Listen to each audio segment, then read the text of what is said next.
Okay, we are live. Welcome to another edition of Carnivore Mastermind Live. I have with me this evening an excellent guest panel here, and we're going to be discussing eating out on carnivore, whether that be going out to restaurants, traveling, road trips, going to work, bringing your lunch to work, doing this outside of the comfort zone of our own kitchens, how to deal with that, how to prepare things that are going to keep you on track, and some tips from our panel. And then we've also got some input from our poll of the week this week, which was also really good. Just some ideas about how to make this sustainable in your life, because I think it's one thing to be able to cook at home all the time and stick to your way of eating. But then when we get out into these other situations, especially if you're a newer carnivore, or, you've had trouble sticking to it in the past, these are some of the situations that can be the most difficult. I think I know they have been for me in the past. And so I think this is hopefully will be a helpful conversation and provide some good tips for everybody out there. So before we kind of go around the panel this evening, I'll bring up the poll for this week and just kind of go over the results here. So I asked you guys, let's see here, how often do you eat out at restaurants or other people's homes, and how does that go for you? And the really overwhelming majority, 69%, said rarely, really for special occasions only. And then that was followed up by 19% said never, I always eat at home. And then we had 9% say often, I travel or I just enjoy it. And 3% said all the time, the neighborhood steakhouse knows me by name. So sounds like, at least from the 469 votes we got this week, it's a rare occasion. But still, I think it's good to discuss this, because even those rare occasions can be stumbling blocks sometimes if we're not careful. And so we got some variety of comments here this week too, so definitely something to check out if you haven't already. And so yeah, I think I usually go clockwise, I think, around here. So we'll start with Robin. And I think, if we want to just if you want to introduce your channel and yourself first, and then in case, someone's tuning in for the first time or hasn't met you yet, and then give us your thoughts about eating out and how you handle that as a carnivore. Well, hello, everybody. Good evening. My name is Robin Heron, and I'm your carnivorous grandma. My channel is at carnivorous grandma, Grama. So a lot of people get confused by that, but that's what my grandkids call me. So I just cut out the grand, just said grandma.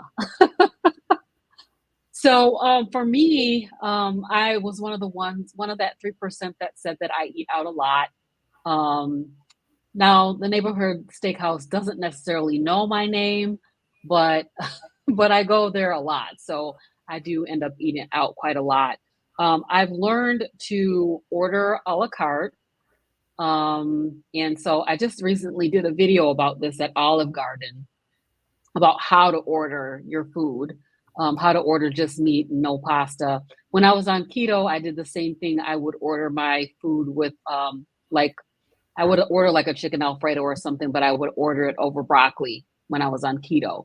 So just learning how to customize your food to be what you want it to be. Now, when I go to other people's houses, I always bring a dish, because a lot of times they will, they'll have meats that have sauces on it, or they'll have like something that's breaded or stuff like that. So I usually bring steak bites, because it's real easy to cook and everybody loves them. And so whenever I bring that, the people just go crazy over it. They always eat it all up. So steak bites is super easy. When I think about traveling, which I do fairly often, I do travel for work sometimes. Same thing, I like to stay in a hotel that has a kitchen, so that I can cook my own food, and I'll go shop and then I'll cook my own food in the hotel, so that I don't have to go out. But if I do end up going out, I just order all the meats. I order the meats, and that's what I eat. So for me, it's often, it's just me and my husband. I don't have any little kids at home. Sometimes I have my grandkids here, but it's easy for us to go out once or twice a week to eat. So that's pretty much how I'm handling it these days. Awesome. Thanks. Yeah, those are good tips. I do try the a la carte thing. A lot of places I find that does work. Some people look at me like a deer in the headlights, like, what do you mean? Like, just a burger patty, you know, Yeah. with nothing else. Yep. Or so it kind of depends. But yeah, I find that that works well for me as well a lot of the time. So all right, scoot over to Larry. You're on mute, Larry. You're muted. My bad. This is Larry Allhands from Austin, Texas. How y'all doing? I'm the Carnivore Soldier. So as we say in Austin, all right, all right, all right. If you haven't seen Matthew McConaughey's movie, you need to check it out. And he's where he says that, it's great. But Days Confused, I think it was called. So that's where I get that from, the all right, all right, all right. But that's how I start my videos usually. So dining out, I don't dine out very much. But when I'm running errands and if I get hungry and I don't think a drink's going to do it, because I'll sometimes just get a drink, then a lot of times I'll just get like burger patties. And I go to my, or in Texas, you can also go to barbecue because there's barbecue in every corner here. So if I'm going to get burger patties, I'll definitely go to like, I know it's, just like a drive-through, like In-N-Out or even Wendy's, because I know they have good quality burger patties, relatively good, for fast food. And then, but if I'm in a restaurant, sometimes I order burger patty as well, because that's the low-hanging fruit. It's so easy.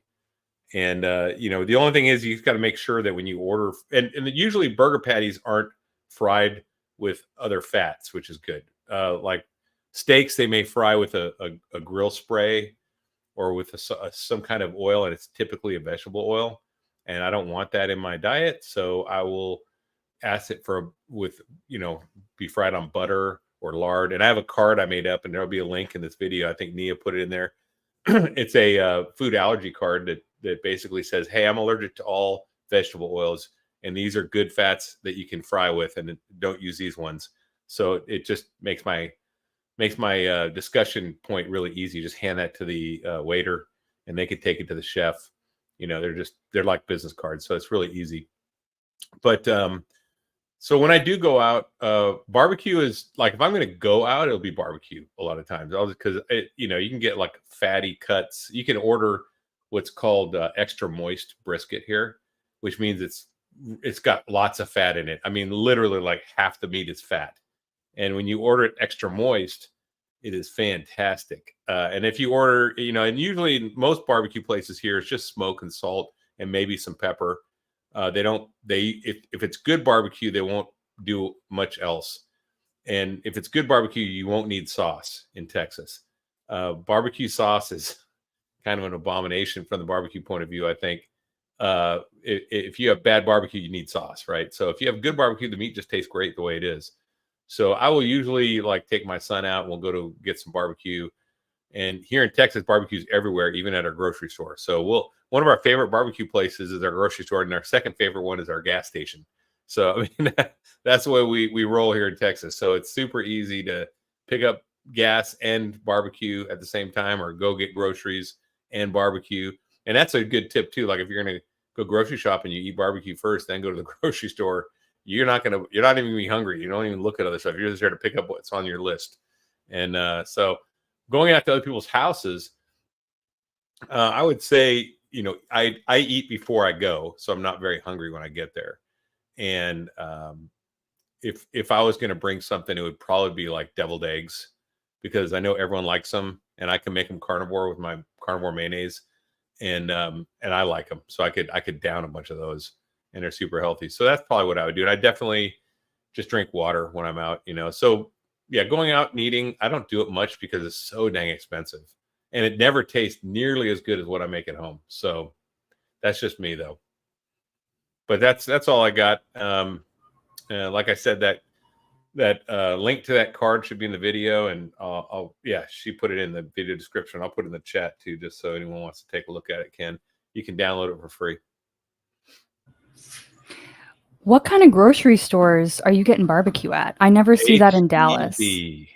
I don't know if they have HEB in Dallas. No, I think we they have don't. it. We have Central Market, which I think is That's owned HEB by owned. HEB. Yeah, that's the HEB version of Whole Foods. That's their upscale. Yeah, but I don't think it's they have their barbecue fancy there. store. Yeah. Yeah, I've only been there a couple times. That one's a little bit of a drive from where I am, so I don't Listen, go there our often. But HEB I didn't see any there. Our HEB has a barbecue and a bar. The bar's upstairs, open until 9 o'clock at night. So they have like happy hour and stuff. So you can like go drinking and then go grocery Yeah, you shopping. could just live there. Oh, Texas is pretty amazing. Yeah, it's an amazing place to live. It is. I love Texas. Okay. Well, whenever I'm down there, I'll have to go to the HEB. You have to go to HEB. Yeah. Yeah. That's cool. Okay. We'll go down to Miss Ellie. Hello, everyone. I'm Ellie from Nourishment Redacted. I make videos about my experience on the keto and carnivore diets. My heaviest weight used to be 240 pounds. I'm now in the 170s.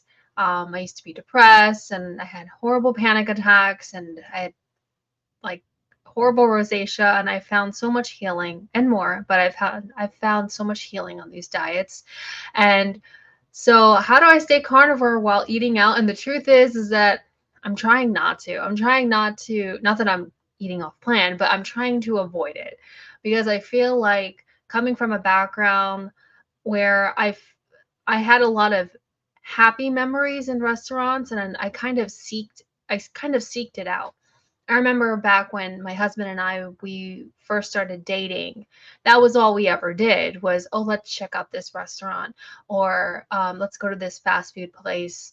And that was one of the first things that I actually, on my health journey, that I cut out was eating fast food, because my husband has ulcerative colitis, and it's really like, his colon's very damaged. Let's just say it how it is. And so we just want to eliminate as much pain that he might have. So that was one of the first things on the chopping block. It was like gone. I used to eat out in the beginning. So I'm coming up to about a year in May on carnivore. And I would say that I did eat out in the beginning, like Texas Roadhouse, and you just get steak and some shrimp or something like that. I never felt good just like telling them like, oh, can I have this, but then take this out and take this out, take this out. I know they're willing to do it as long as you're polite and you tip well and you're willing to like work with each other. But I personally, I'm so shy and reserved. I don't know if you guys can tell, but I'm so shy and reserved that I just like feel like I can't do that yet.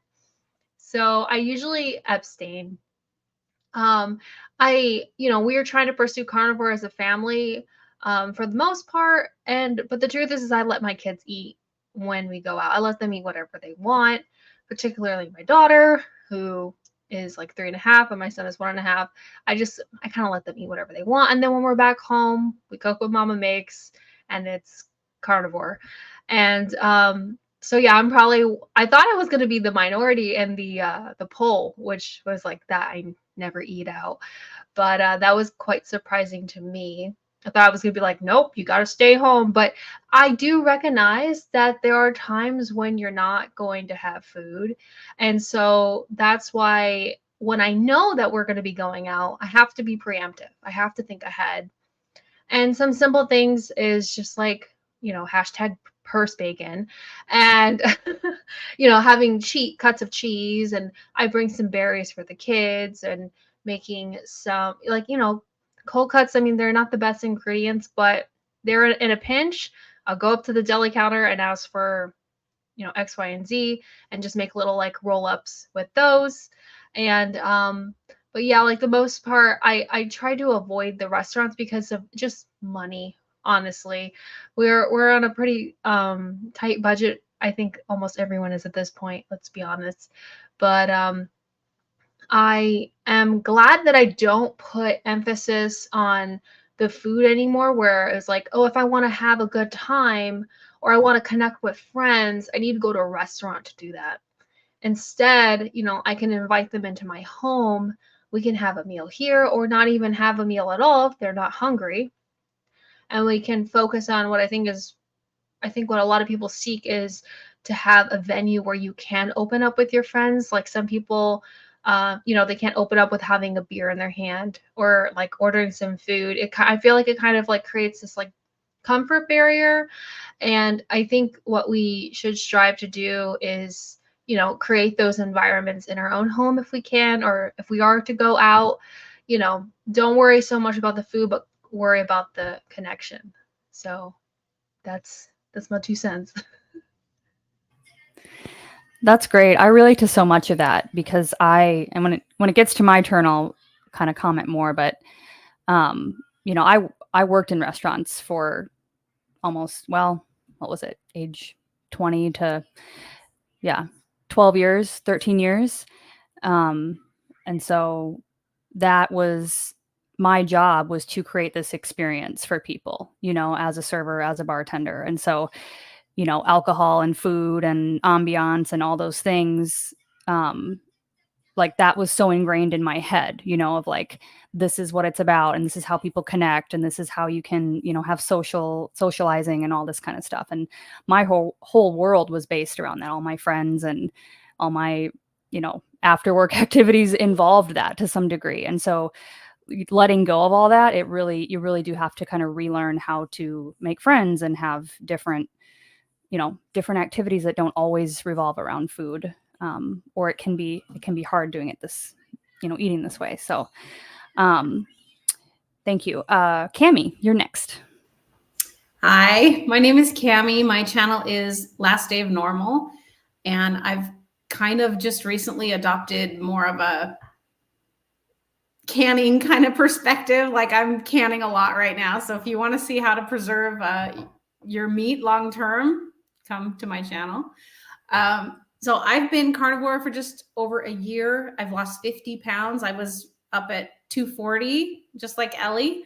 I'm only 5'3", so I was like bowling ball shaped. And but I'm not where I want to be yet. And I'm going lion right now. And so the scale is starting to move again. And for me, with autoimmune conditions, I have to be really, really strict in order to continue healing. So, I was just kind of parking it for a while, just resting my body and healing. And now we're going to hopefully continue on that healing process. So eating out, last year in June and July, me and my daughter went on a 5-week RV trip.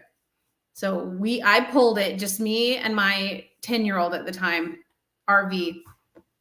And so I learned a lot. And I the whole time I did not eat one bite of anything that was not meat. It was not, everything I ate was carnivore. And we were with family. We were eating out all the time. We were eating at their houses. And it just was not a temptation for me because I had a goal. I wanted to get better. I wanted to feel better. And I wanted to keep losing weight. I was just completely driven. There's also a part of me that likes to be different than other people and to feel a little bit kind of special and superior, perhaps. So I didn't mind that part either, of them kind of being like rolling their eyes. That doesn't bother me when people get irritated about that. I just think it's funny. So I had no problem. I would just eat before we went out, and I just made sure that I had meat with me all the time.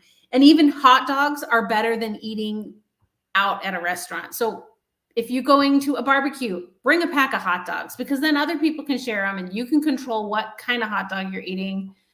I get either like the kosher or the Nathan's. Those are the two brands that I like. But now that I'm eating like Lion and Super Pure, even those give me a stomach ache. Your body just gets used to better and better food. But like bringing hot dogs, that's easy. Or, bring a steak that you can throw on the barbecue yourself, something that they haven't pre-seasoned with anything. But as far as road trip food, when we went on the RV trip, normally on a road trip, you're drinking pop, you're eating chips, you're eating salty food, and you are miserable. And I always thought that was from being in a car. It wasn't. My pain was from the horrible food I ate on the road, and getting a getting chocolate and, you know, something terrible at every single gas station. It felt like the road owes me this food, but it was just so terrible for our bodies. So what I found was Tillamook meat sticks.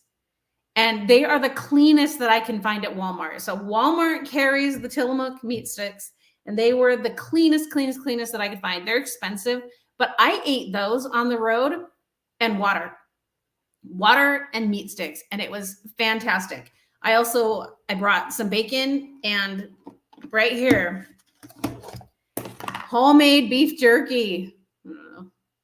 It's the best. I drive for an Amish guy, and when he needs me there all day long, I'll bring this whole thing, and I'll just drink water and eat homemade beef jerky, because it's just like eating hamburgers that I make. It's the same meat, but I can take it with me, and it's clean. My hands are still clean afterwards. It's wonderful.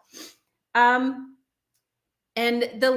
so if you're on a trip and you're out in the world, my tip is, if you go to the grocery store super early in the morning, they're clearing out their like last day meat, and you scoop that off the shelf. That is what I ate in the RV the whole time. Take your cast iron skillet and eat that cheap meat. And traveling doesn't have to be that hard. I did one day decide, okay, fine, I'll eat with you guys. And we were at a Denny's, and I ordered scrambled eggs and sausage, and like I tried to get all meat. I had diarrhea within 30 minutes. I was sick. It was the seed oils and whatever was in the meat. So after that, I'm like, it's just not worth it. I can't trust these places. You just eat. I just eat before you go. That is all I have.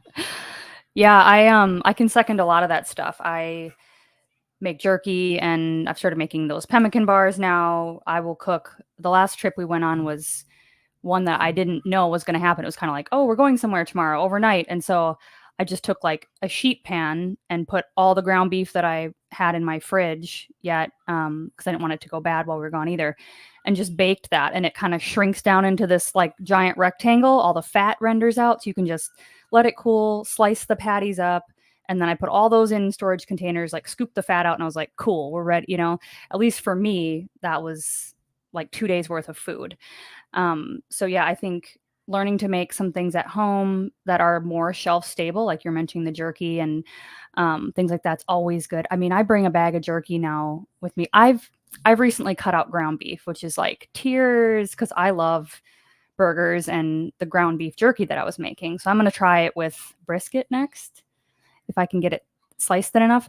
But anyway, I always have a bag of jerky with me pretty much wherever I go, because it's like, if I get hungry or if I get tempted, you know, to eat something, then it's like, just have a couple bites of this and then the craving goes away. So agreed. All right, Christy. Hey everybody, I'm Christy. My channel is Meeting Wellness, and I'm just a teacher in Southern California, and my channel is all about me and my cat Pixel. As you can see, she likes to get involved with me in this. But talking about eating out, I'm sort of a mix between, you know, Ellie, and then sometimes, you know, when you have to go out or there's a family event, you know, I don't shy away from it. So the main reason why I shy away from it, most of the time, it just generally is the expense, because it's going to be expensive. But then there's times like, oh, I don't know, like one day I had jury duty and I had to sit there. I was there all day. And so then I have to sort of know, you know, what I can do. So that day there was a couple places I considered. So I think I did the burger patties that day, but a lot of people have said that. So the other place, sometimes I'll even do like Chipotle, because you can order just the meat. And then if you do dairy, they also have like sour cream and cheese.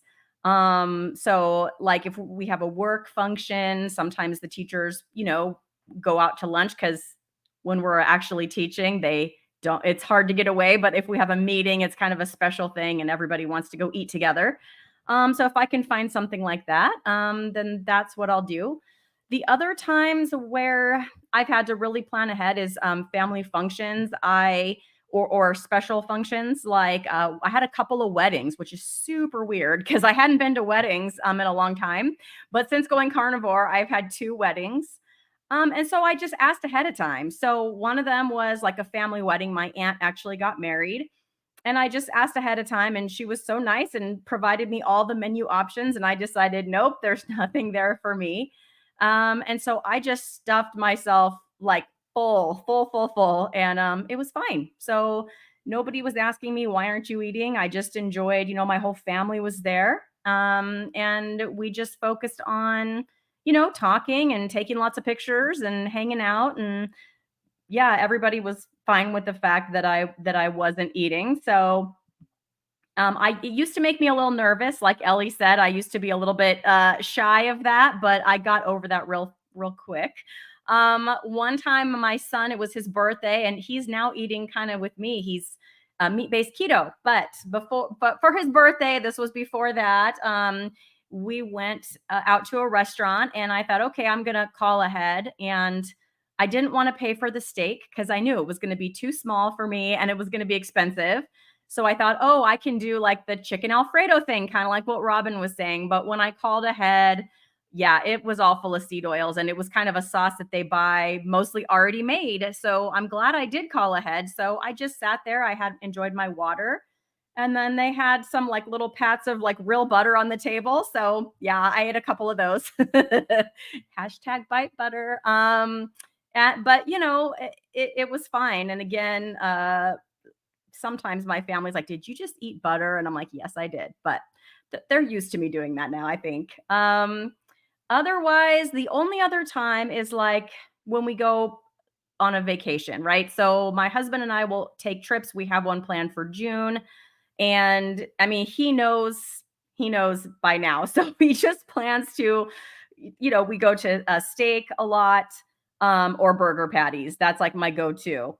Sometimes chicken wings, if I can find them, like Buffalo Wild Wings where they fry them in tallow.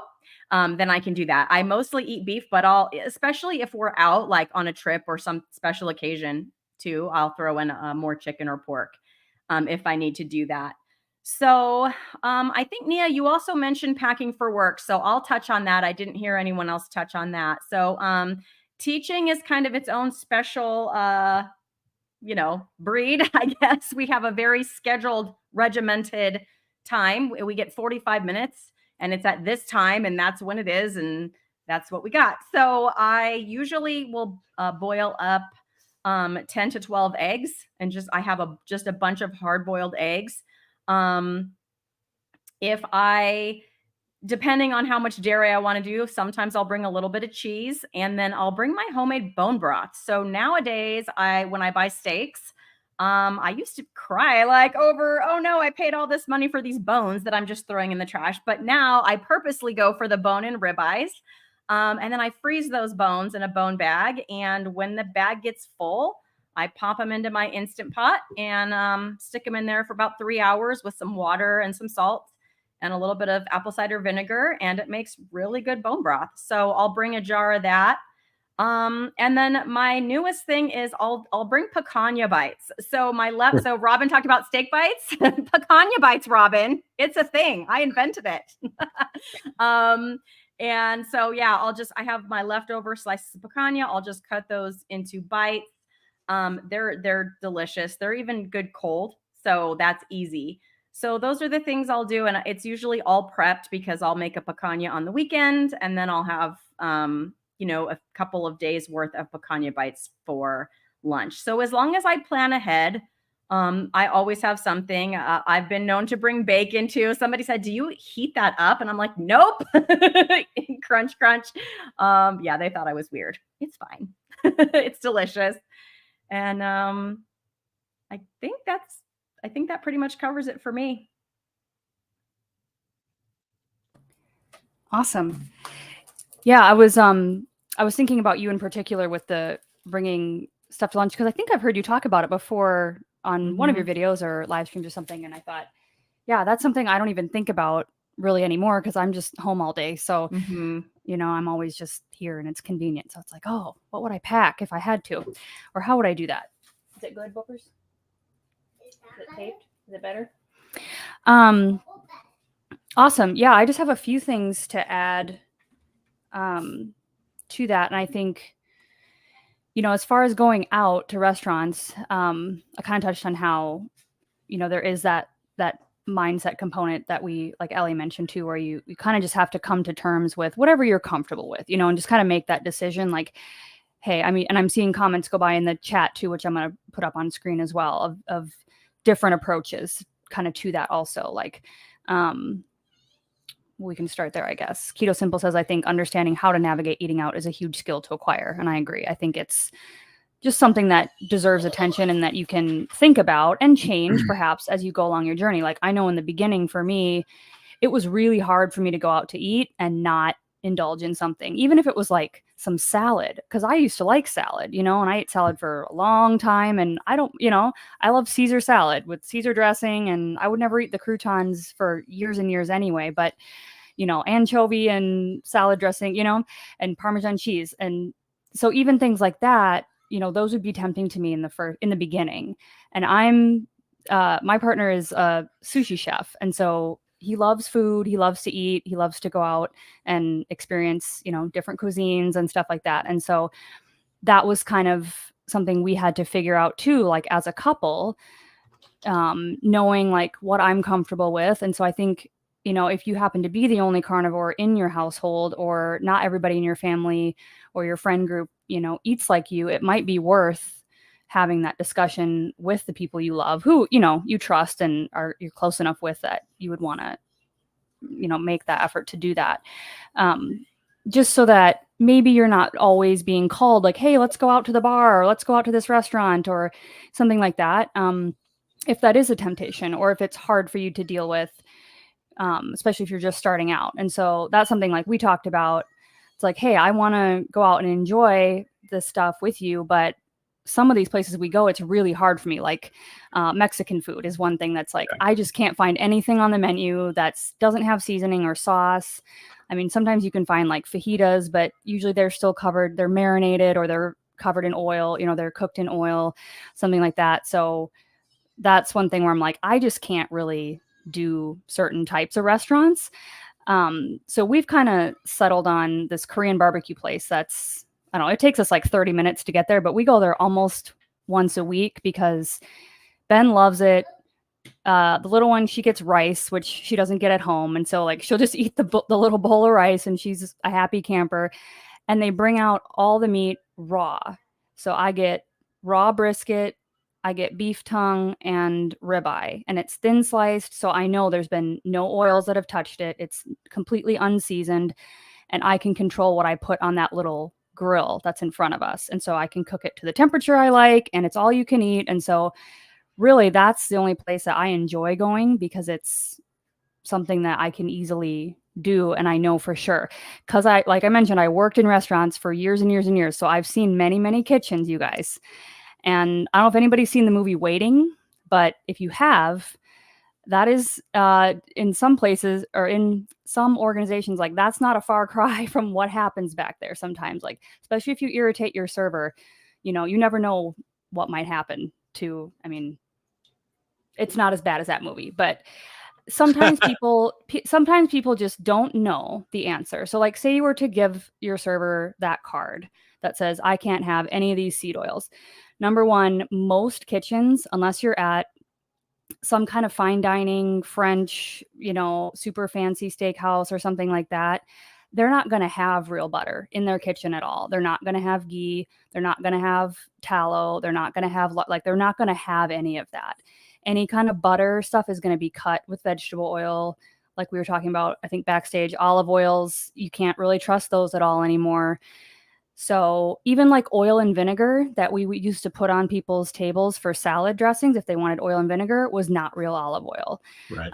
And so sometimes servers don't know what this stuff is, and they don't know. So like, I think having a card like that is a great idea, because at least it spells out, the things. And so if you can get that to a manager, usually is if you hand that to like, and this is nothing against the individual people, but like if you hand that to your average line cook or server, like they may not know what those things are, and they may not know what's in that little jug of oil that they're spraying on the flat top, you know, constantly to cook things with. Obviously, anything that goes in the deep fryer is seed oils, 100%. And so essentially what they'd have to do to accommodate that is to, because if you have like a shellfish allergy come in, they'll have to, you know, take the pan and go run it through the dishwasher to make sure it's clean and sanitized, and then clean the area around it, and then only cook your order on that pan or that portion of the flat top, which is probably full of other people's stuff because everything is working, you know, in tandem. And so it's, you know, it's a lot to ask depending on where you are and like the caliber of the place. And so they may to your face say, oh, sure, you know, we'll take care of that. But unless you're back there and you watch it, you really don't know 100% if that's what's happening, or if somebody just said, you know, what's this ticket? Like, I'm just going to do it like normal and then say it's fine. Because I've seen that happen before. And so I think on the flip side of that, nowadays people are more used to hearing about food allergies, and there's a lot more awareness about different things like gluten-free and all that kind of stuff. But, you know, again, not necessarily blaming the individual people here, but it's just, you can't always trust it. Even if they say like, this is real butter, it might not be real butter. And so that's kind of the thing that just from being on the back end of that, I've seen over the years. And so the mindset that I kind of take with this is like, well, if I'm going out to eat, I'm just going to kind of accept the fact outside of this Korean barbecue place, because I see the raw meat come out and I know exactly, you know, you can see that it's completely untouched.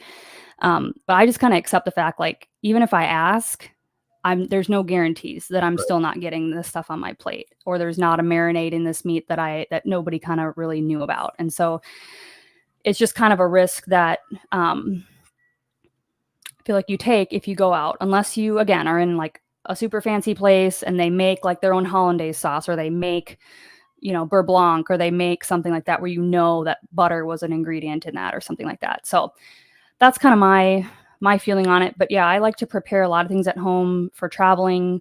Pretty much, you know, a lot of the things that you guys already mentioned. And so that's kind of where I am at with it. I wanted to just say that, go ahead. I'm sorry, I didn't mean to interrupt you, but I found that there's this Chinese food buffet in my local area. A lot of times the kids will want to go there after church.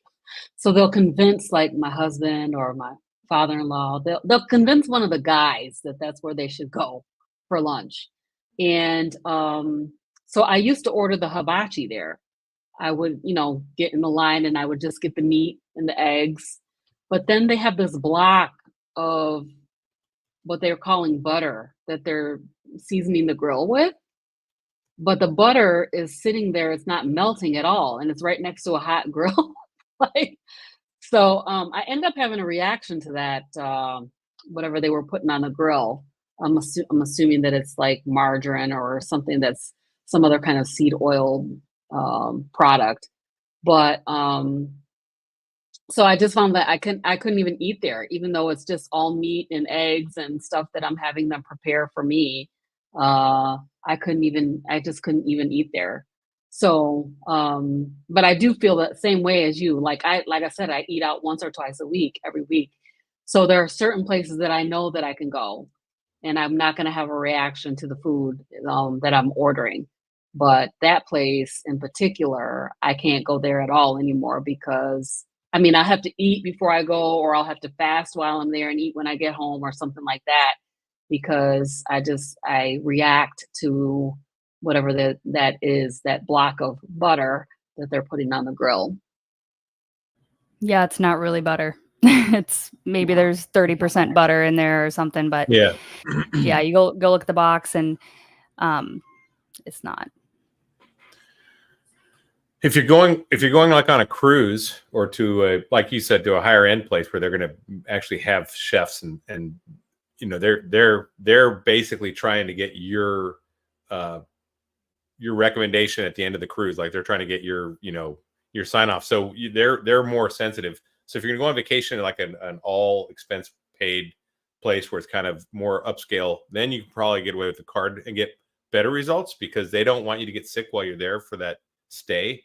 And you're not only just eating there, you're living there. So that is probably more viable than just going out in town. And so I think you're right on that.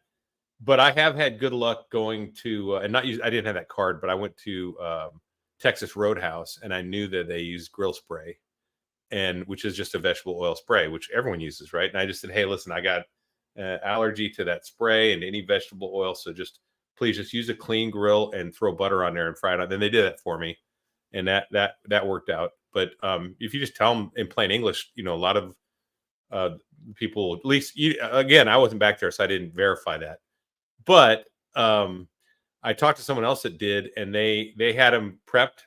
One person asked for it that way, and the other one didn't, and they tasted both of them, and they tasted different. So you can tell it's been fried in butter. So you can do that test too, if you both order the same kind of thing, like meat, and when one's fried in a vegetable oil, it'll taste different than one fried in butter. So and the way they season it, and that. So I know that's a possibility too. But you're trusting a third party. Even if you go to the drive-thru, I mean, you're trusting some complete stranger. You don't know what their health's like, what their cleanliness is like, what the kitchen's like. You have no idea. It's all behind a wall on purpose, because it's not pretty back there. I've worked food service too, and it's never pretty back there. It's just a mess. And some are organized messes, some are chaotic messes, but they're all messes. And you're just trusting a lot. So it's much safer to eat at home. It's much cheaper. It tastes better.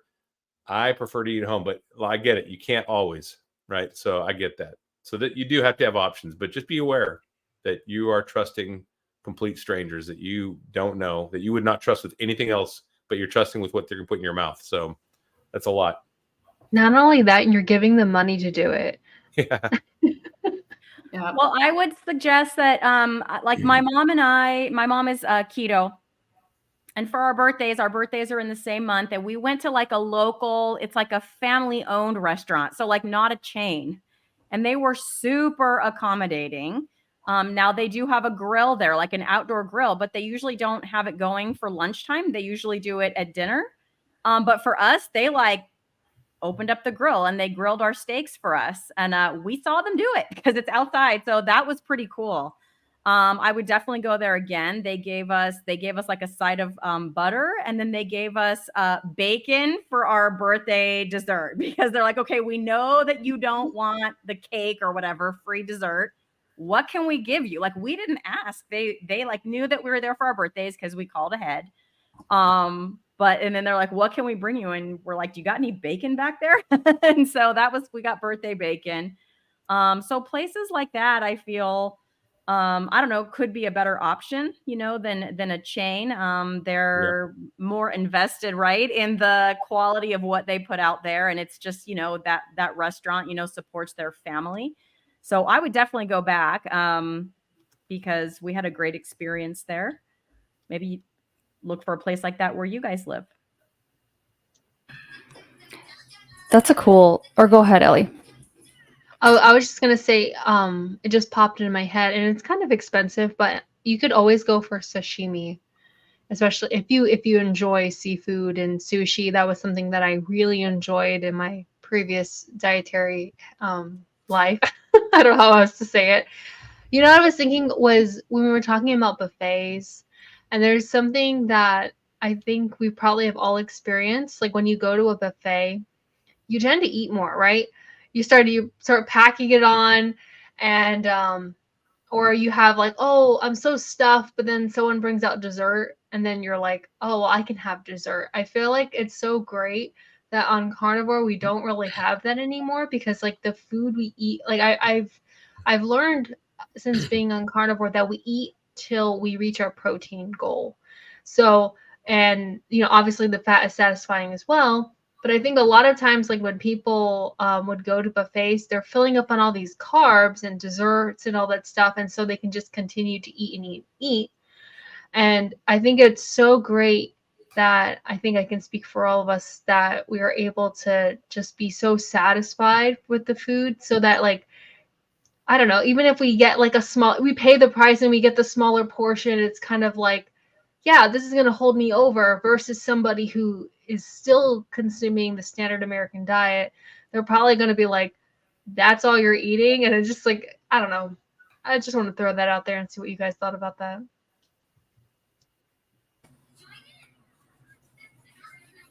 Anyone? I don't want. I hate being the interrupter. I'm like, Well, I want to comment on the Okay, go ahead. sashimi part. Okay, so was I. I So you go first. love sushi. Oh Me my too. gosh, I love the California roll, the spicy California roll, all the different special rolls. Oh my gosh, I just love those things. But of course, we can't have that on carnivore. So there is a local Japanese place that I go to with my husband sometimes, and I decided, you know, we were there, I was gonna try the sashimi. Now, I really never ate sashimi before carnivore. I always ate the rolls, even the hand rolls. Same here. But sashimi is so good. If you like fish, you definitely should try it. It's absolutely, it was so surprising to me, the different tastes that the sashimi had, all the different types of fish and how different they tasted and the textures. And I absolutely love it. It's super good. So just wanted to comment on that. I Yeah. agree. I find if I go to eat sushi though, I eat beef beforehand, because like I could just sit there and tear through like, 50 pieces of sashimi easy. I love mackerel, hamachi, toro, fatty tuna is so good. Ikura, I always eat the eggs and the salmon and everything. So like I could spend $200 easy, just on sushi. So just getting the raw, the no rice. So I will always eat before and then go there and be like, okay, I can have one sashimi platter and be fine. It's like That's dessert, smart. basically. Dessert, it's your treat. Yeah, it's dessert. I gotta be honest. I miss eating sushi, and I miss wasabi and Me too. and my stock and I miss all that stuff. I mean the teriyaki, or not the teriyaki. What's the wasabi and Like a soy sauce? the soy sauce? Yeah, I do. I Soy miss sauce, that. yeah. I miss, and that's so you're gonna miss some stuff. But what I don't miss is being ill and being fat and being having a hard time tying my shoes and that kind of stuff. It's not worth it. I mean, but I gotta say there's certain things I miss, and that's one. Sushi. My son and I used to go eat sushi at this restaurant called Wasabi's. It was our favorite place here, and I haven't been since because I like sashimi too, but I like it with the All the condiments. fixins. Yeah, the condiments. So I mean that's the way it is. So I just stay away. And it's easy enough, Yeah, my husband and I, we used to I used to live in a house, so I used to rent it with a bunch of friends, and then they'd have like D&D games, and we would make sushi for, really simple Nice. rolls, like California rolls. We would make the sushi for everyone because we noticed how we were trying to get people to be a little bit more healthy, because they were just constantly eating out or getting fast food or pizza or Chinese food. And so we're like, oh, well, what if everyone pulls money in together, and we would make maki rolls and stuff like that. And there were a bunch of nerds, so they're just like, of course they are. and they would eat it, and it would be, it would just be like a little bit of a cringe fest, but it would be fun. I host D&D games now, and my son plays and his friends, and I'm like the dungeon master, right? So I make pot roast for all of them, and now they love it. They're like, "Oh, we having pot roast?" I'm like, "Yeah, we're having pot roast." In fact, we might play tomorrow night. So we have game night every now and then, and sometimes it's board games, sometimes it's D&D, but we just we have fun. And but I make sure they eat meat and no chips, no dips, none of that around my table. I'm the master of that table. Yes, so I was gonna say, you're the dungeon master. You get to pick. That's awesome. I could see you being such a good DM. That's awesome. Yeah, it's so fun. I'm derailing the conversation. I'm gonna mute. Sorry. Yeah, we're derailing, but well, we've got a couple questions / comments that I thought we'd pop up here and see if we can get some comments on. And thanks for everybody who is chatting it up here tonight. We've got some great tips, great ideas. The first one was from, right around when we first started. So I hope you're still here, Yukon. But you say, I'm not American, traveling next week to Washington, D.C. as a tourist. I don't know the restaurants there, looking for tips. I'm doing 80-20 carnivore, mostly worried about not finding enough fats. So I'm not personally familiar with the DC area in general. Are any of you guys or ladies? Buy some butter. Yeah, Buy I've a been block there. of butter at the grocery store. Yeah, and then hopefully you can get I don't. Your hotel's probably already scheduled and everything, but hopefully you have a kitchenette. If you don't, then like I said, I did answer this in the chat, and I think ground beef patties wherever you go, you're going to find that everywhere. So if you're coming from you're not American, so I would say Wendy's is always safe. McDonald's is actually safe, and In-N-Out if they have that there. And then of course bacon and eggs for breakfast, as long as you ask that they're cooking in butter, because they don't. They will automatically cook in oil unless you ask for butter for like an omelet or something. So just ask. And that's pretty simple. That they can cook in bacon grease or butter, but that's your go-to is eggs and ground beef, in my opinion. And be careful on those omelets, because some places do add pancake batter to their eggs. Right. To make them fluffier. Yeah. So sneaky. I know. So Yeah. I just usually go with over easy or scrambled or whatever. Yep. Good call. Yeah, we Christy. used to say, Yeah. when you're ordering, just say, I would like to use shell eggs. That way they're not using the carton. Mm-hmm. Yeah, Because that happens too. Mm. that's a good call. That's true. Yeah. I'm also doing 80-20, which is, I mean, if you're not tracking this, it's a lot of fat, you know, and it is kind of something that if you're used to it, you know, depending on how long you've been doing this, you probably know what a average plate for you looks like, with like how much fat you would typically add to a meal. And so I think like this isn't something I've done, but I've thought about, like, and I don't do butter right now because I'm on the Lion diet, but I've thought about like just smuggling in like a little dish of butter in my bag or something, or even like some tallow, and like, you know, and then asking, like, if they don't have real butter and they don't have tallow or they don't have an appropriate fat source, you know, I would just order a steak and then pull out my butter and just use it, you know. And I mean, what are they going to do? Say it's like I'm allergic to all the other things. So I mean, like, it kind of just depends on, again, where you're going, but I would imagine that there's going to be quite a variety of places, so you could, again, kind of choose, even like Christy said, what, like a more home style type of place, they may be much more accommodating, like, than some super busy chain that's like, we ain't got time, you know, to clean the pans and all this stuff for you. So it just, there's so many things that it depends on. But yeah, I would definitely keep fat stocked on my person if I was going around and it was, you know, it's essential that you get that much fat, because that's the same boat I'm in. Like, if I drop my fat below like even 75%, I stop sleeping well. So like it's like critical for me to keep that fat high. So I feel you. Good luck to you. There's oh, go ahead. Yeah. Oh, so no, you kind of also said that they're driving there. So if you're driving, I would bring like a George Foreman grill or something that you could just buy a steak on and throw it in, or bring like an Instant Pot, something where you can cook your own food and make sure that you have something that you can eat. You can also supplement your meals with powdered butter.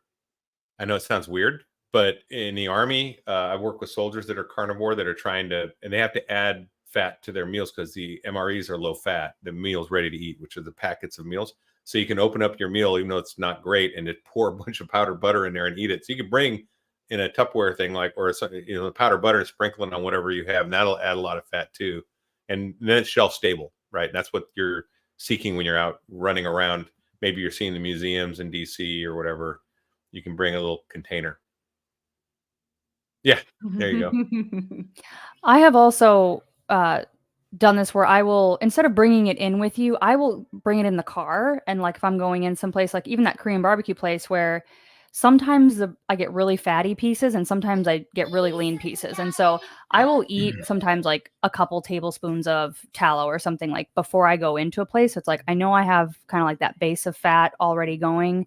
And then if you do just like have to order a regular steak or a burger patty or something like that, you know, like, at least you got something in. So yeah, hopefully that helps. I know some of you were engaging with this question too in the chat, but I thought we would bring this one up here too. Isabel says 3 months carnivore, 71 years old, mainly 2 meals per day, losing a ton of hair and feeling very tired and no energy. Who has a comment?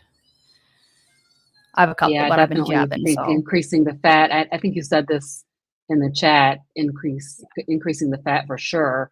One of the things that I did, I lost a lot of hair on keto. I think I lost like half of my hair when I was on keto. And I started using collagen.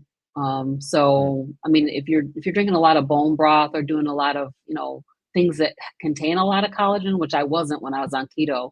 I was on really a plant-based keto, not even a high-fat meat-based keto.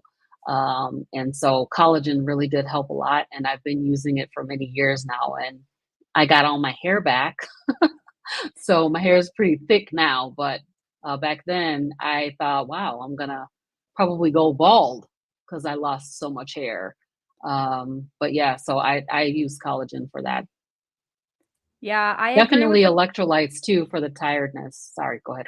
No, I was gonna say I had the same experience losing the hair when I went keto and then carnivore. It fell out pretty steadily. I'd say I probably lost half my hair too. But now I think that was just a diet change. Like, this isn't related to your loss of energy, but as far as the hair loss, anytime you change your diet in a very, you go into a very different eating pattern than what your body's been used to. You can lose hair. I think it's called like telogen effluvium or something like that. It has a name for it. And I did what Robin did. I supplemented collagen. Now I make my own bone broth, which is all full of collagen. And yeah, now I have all these, I mean, they're annoying now, but I'm grateful for them. But all these little baby hairs and my hair is filling back in. So if you look at my hairline, it's like, it's all filling back in now. For the energy, I already mentioned this in the chat, but I think adding fat, because once you're fat adapted, that's where you get your energy from. My mom is also 71, and I know she will sometimes just not eat enough calories. And I'm like, you need to eat more than that, Mom. Yeah. She just has a hard time getting it in. And all those years of eat less, move more, right? It's like ingrained in our brains, she's like, but if I eat more than 1,200 calories, I gain weight. And I'm like, then you need to reverse diet. You need to eat more. So I'm always telling her that. So that would be my advice, as well as the electrolytes. If you feel like you need to supplement with those, I will get low energy or a little tired if I'm low on electrolytes or fat, either of those things. I would also add to that iodine. Most people are Iodine. iodine deficient, and you can get a lot of the same kind of behavior in your body for not having iodine. So that's something else you can add. It's very inexpensive and easy to do, and it won't hurt you. A couple drops a day. great. Yeah, that echoes most of what I would say. And I mean, I struggle with energy on and off. I mean, I still do to this day sometimes. And I think I have kind of 2 points on this. And because, I think I have quite a bit of healing still to go, and it's just taking time, and so I just have to accept some days that, like, I'm just not going to feel great every single day. I'm having longer and longer stretches of time where I do feel great and I have great energy and my skin isn't itchy and I'm, I have a good mood and stuff. But then I'll get these just like flare ups where I'm just tired, and my psoriasis gets itchy, it's like something is just clearing out and it's just taking time. And so 3 months, I know sometimes that feels like a long time. I just closed out month 8 and I'm now over 2 weeks again on the lion diet. So just red meat, salt, and water, nothing else. And I'm starting to feel like, and I've upped my electrolytes. And like I mentioned in the comments, I'm getting like a minimum of 150 grams of fat every day. I really, really always try to do that. And that fixed my sleep. I was waking up at 2 a.m. I'm about to publish this video. I almost got it done today, and then somehow my audio and video got out of sync and I cannot fix it. I've tried like 4 different things, so I might just have to refilm it or publish it that way, which I don't think I can do. But that's an important video that I will ask you to look out for, because I'm going to go into great detail about all of this type of stuff, like everything I've tried, everything I've tracked, everything I've measured to get my sleep in line. And with that, my energy has improved a lot. But spoiler alert, it's high fat, 80-20, and more electrolytes. Because once I switched to Lion again, I felt like my electrolytes were off, and I needed, like, now I'm drinking the last 2 days I've had 2 servings of like what would be in an element packet, and I'm feeling better. And that also helps with my digestion. So there's a lot of things to tweak, and then just sometimes giving it more time, trusting your body, trusting the process, and just giving it grace and letting the healing take place, I think is important too. So I feel for you. I know it's scary when you feel like, things aren't working. Yeah, I just watched Larry's show about seed oils and the half-life of seed oils. And yeah, I mean, so we're eating bad for 50 years, and then we change how we're eating.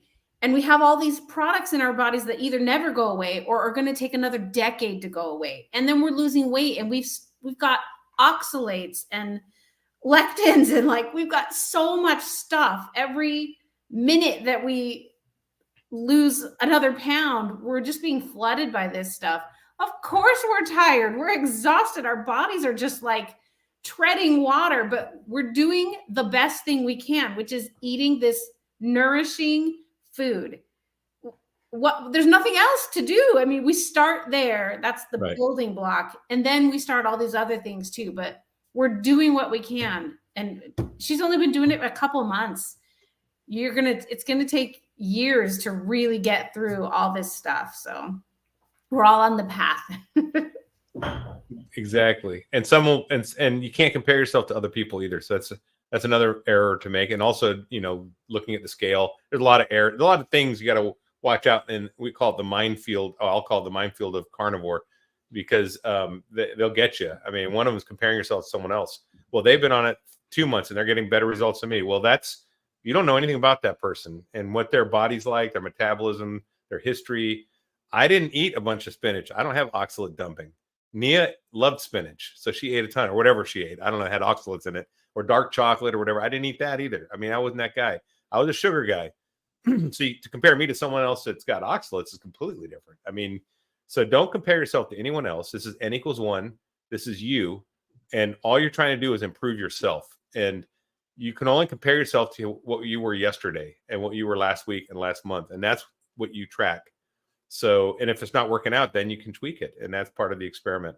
So it's honing your skill as a carnivore. That's what we're doing here. Agreed.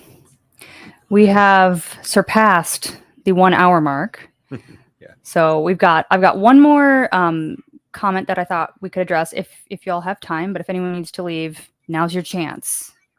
Time flies. I probably do need to bow out. My brother's driving through town. I got to go see him. Okay. All right, Cammie. Bye. Bye, Cam. Thanks, Cammie.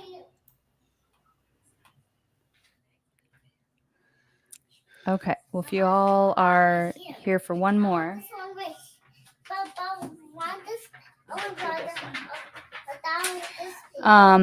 Ricardo says, I'm on day 3 and I've only been using ghee as my added fat source. Is that enough?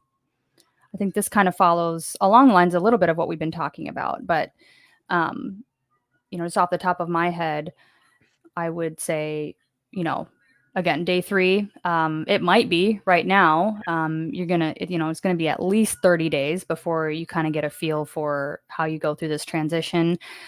I know I tried to add too much fat too soon, and that gave me some problems. I knew I needed more fat, but like I couldn't digest it well enough.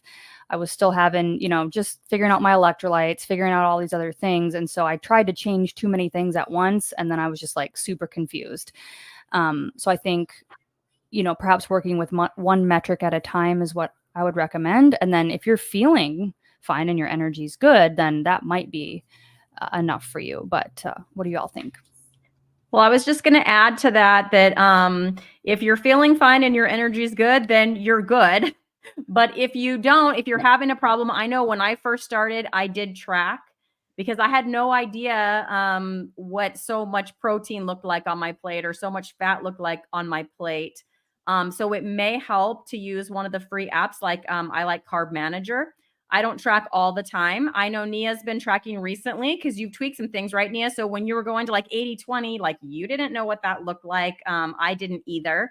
And so just to know that you're getting in enough protein, that your, fat to protein ratio is where you want it to be. It'll show you all of that when you put in what you're eating. So you can see, because I know I thought that I was eating plenty of fat and I put it in and I was like, I could probably add another couple tablespoons of butter, or in your case, ghee, because it was surprisingly, lower than I thought it was. And like Nia, I feel better when my fat is a little bit higher. So if you start feeling badly and firstly, because you're on day 3, so there may be some transition symptoms coming your way. Okay. Maybe Probably will be. Yeah, you're in the storm. Yeah, you're gonna have to get through it. You're gonna Yes. have to get through it. But Yeah. after that, and you're fat adapted, I might suggest just doing that, if you feel like you need to tweak some things. So I just have to say, Ricardo, your hairdo in your picture is absolutely fabulous. I love it. Very nice photo. And I agree with what everybody's been saying, and that is you're really, really early on. Just focus on eating the meat. Focus on eating meat. And then, get through that first 30 days. I think once you get through that, you'll kind of settle where you're going to be at. And then you can start to try to tweak things. But I think I'd say for the first 30 days, you just focus on only eating meat, because during that time you got to get rid of your carb cravings. If you were, a carbohydrate eater, dealing with all of that, mentally it's enough to just focus on eating meat, in my opinion. Yep. You're going to go through the storm and be prepared for a couple weeks of, what some people would call hell. Could be. It's not going to be fun, but on the other end is smooth sailing and amazing healing and amazing results. It's a new life. So kind of like when you go to the military, you go to boot camp or whatever, and you come out and you're a different person. This is a life-changing event. You become a different person when you come out. And if you stay the course, make sure you focus on your why you're doing this, and make sure it's a big enough why to get you through those tough times, and find a community to plug into and watch YouTube videos daily. Even though they're all saying the same thing, it doesn't matter. You need reinforcement. You need help to get through this. I did. I mean, I watched them. I don't know about you guys. I watched stuff daily. I devoured YouTube when I was going through, especially my first month, trying to figure out how this thing works. And just trust the process. Keep it simple. Like she said, just go ahead. Like Carnivore Grandma said, just eat meat, eat fatty meat, salt, and drink water. Repeat and rinse and repeat, and then do it until you're satiated, and trust your body will take care of it. It will. You'll be there. You'll be on the other end. I believe a lot in visualization. Think about, and when you wake up in the morning or maybe right before you go to bed, envision how your day is going to go. So you had mentioned in the comments that you are fighting carb cravings. And like everyone's saying, you just have to take it one meal at a time, one thing at a time. Don't let social pressures break you down. Remember the health conditions that you're going to be healing. Remember the changes that you're going to be setting with your social circle as well, because they're going to see you glow. They're going to see you stronger, and it's going to start to break this little bubble that we're all in, that we think that, eating a varied diet is healthy.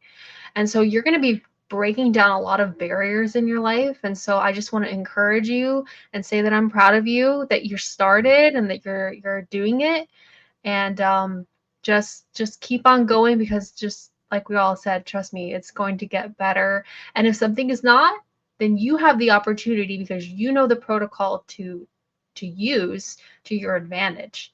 And I think that's something that we all have lacked for most of our lives, exactly knowing what we need to fix things. Because having an answer to a problem, you're going to be a lot less anxious or nervous or craving that pizza, because you know what's going to be on the other side. So I'm proud of you.